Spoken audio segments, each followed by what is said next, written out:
Owooluganda Jeremy Evans ng'annyonnyola ekyaliwo empagi y'omuliro we yakkira n'ekuba emirembe gy'ekkanisa omusanvu, owooluganda Branham nga yakamala okugikuba.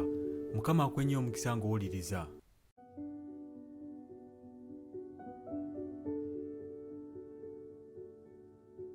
When I was growing up, I used to hear all kinds of testimonies from mom and dad about the experiences they had with Brother Branham.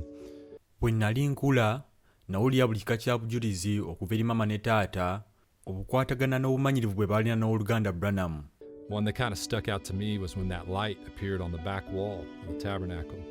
Obumu ku bwankwatira ennyo mu bwongo bwe bujulizi bw'ekitangaala ekyo bwe kyeyanjalira ku kisenge eky'emabega eky'ekkuŋŋaaniro. My grandpa, Brother Wheeler, was a deacon for Brother Branham at the time, and Jjajjange owooluganda Wheeler yali mudiikoni w'owooluganda Branham mu kaseera ako. Brother Evans, my other grandpa, used to drive up from Georgia to attend the services every time Brother Branham was there.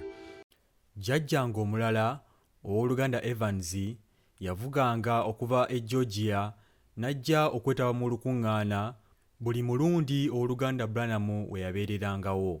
They both used to say the same thing. Wherever Brother Branham went, there was always something supernatural going on. Bombi baayogeranga kye kimu nti buli wamu owooluganda Branham we yabeeranga waabeerangawo buli kaseera ekintu ekisusse eky'amaanyi ag'obuntu ekyalinga kigenda mu maaso. And both of them were there with their families when that light appeared on the back wall. My mom remembered that day very well. Bombi baaliwo n'abafamire zaabwe ekitangaala ekyo we kyalabikira ku kisenge eky'emabega. Maama wange olunaku olwo alujjukira bulungi. They always used to sit in one of those back rows back there, and she had a really good view of when that light came. Baateranga okutuula mu bimu ku bifo eby'emabega awo, n'olwekyo yalina ekifo kirungi nnyo ekyokulabiramu ekitangaala ekyo we kyalabikira. And she was only 12 years old, I think, when it happened, but she said she'd never forget it. Yalina emyaka 12 gyokka ndowooza we kyabeererawo, naye yagamba nti tayinza kukyerabira. And the way she and my Aunt Jacqueline described it was that it almost looked like a flashlight shining against the wall. Engeri ye ne ssenga wange Jacqueline bwe baakinnyonnyolamu bagamba nti kyalabikanga kumpi ekitangaala ekikubiddwa ku kisenge nga kimasaamasizaako. But they both remember right when it appeared, there was such a strong presence of the Holy Spirit there. Naye bombi bajjukira nti mu kaseera we kyalabikira waaliwo okubeerawo kw'Omwoyo Omutukuvu okw'amaanyi ennyo. That even the little children recognized it. Okutuusa nti n'abaana abato kyabasikiriza okukiraba. And it was like a living being right there in back of them, and they had no idea what it was. Nti kyalinga omuntu ow'ekikula ekimu eyali abayimiridde emabega ng'ali eyo, tebaalina ngeri ya kukinnyonnyolamu. They just knew it was something very, very special. Bo baamanya kimu nti ekintu ekyo kirina kubeera kintu kya njawulo nnyo. It was just then that Brother Branham told the people that they could turn around and look at it.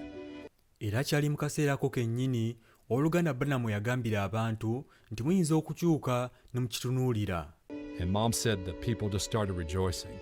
They really felt the presence of the Lord. And era maama yagamba nti abantu baatandika butandisi okujaguza, baawulirira ddala okubeerawo kwa Katonda.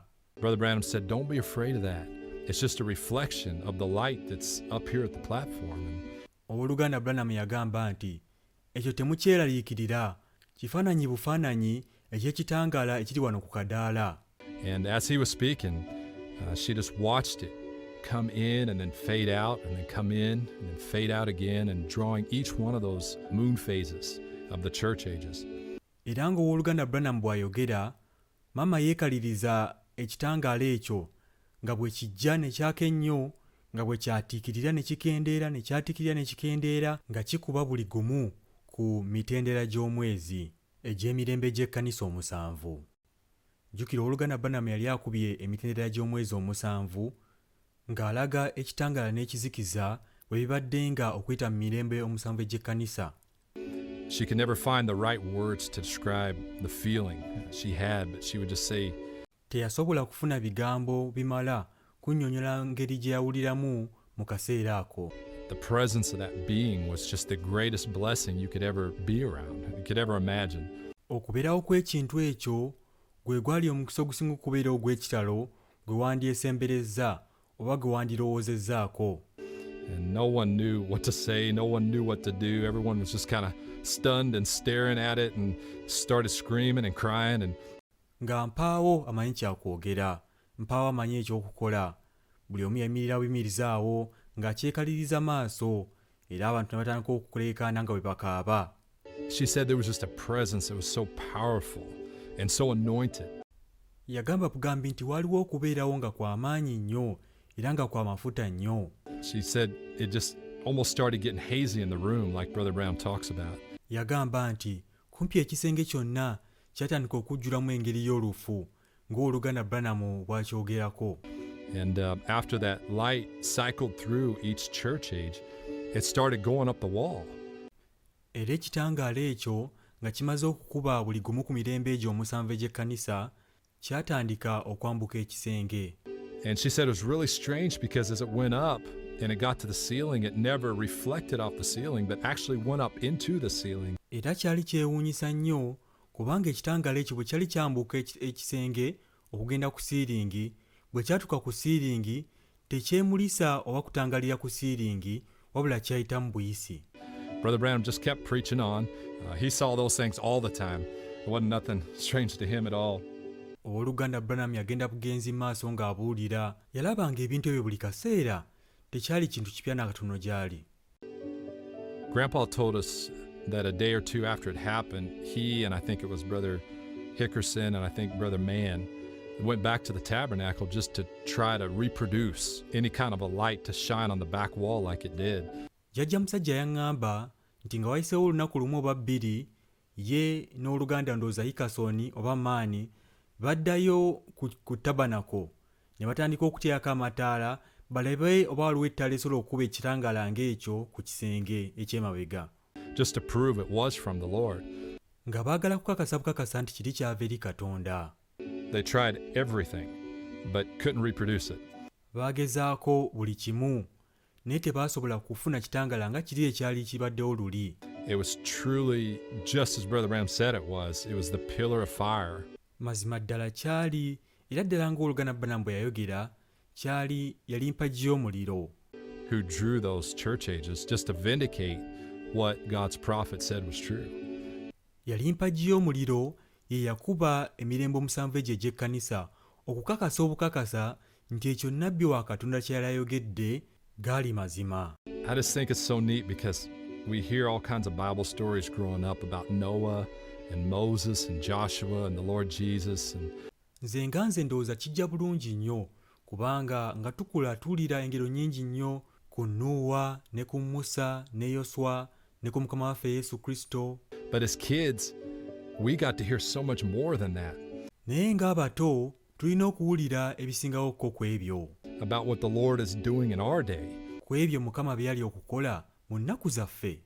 Even Brother Branham said there's more miracles done in just one of his services than all the miracles that's recorded in the Bible that Jesus did. N'owooluganda Branham agamba nti mu busaavisi emu eyiye mulimu ebyamagero bingi nnyo okusinga ebiwandiikiddwa mu Bayibuli yonna, ebyo ebiwandiikiddwa ku Mukama waffe Yesu Kristo bye yakola. Just one service. Mu lukuŋŋaana lumu lwokka. And it's just so special to hear so many stories like that, and you can just never forget them.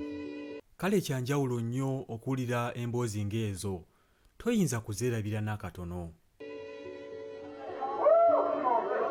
Now look this way, y'all. Now that's just like it is when it comes on the glory here, see?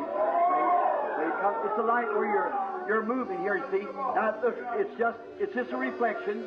Just reflection, that is, see, it's not the light, you're the light. Bwekityo bwe kyali empagi y'omuliro we yakkira n'ekuba emirembe omusanvu egy'ekkanisa, oluganda Branham ng'amaze okugikuba.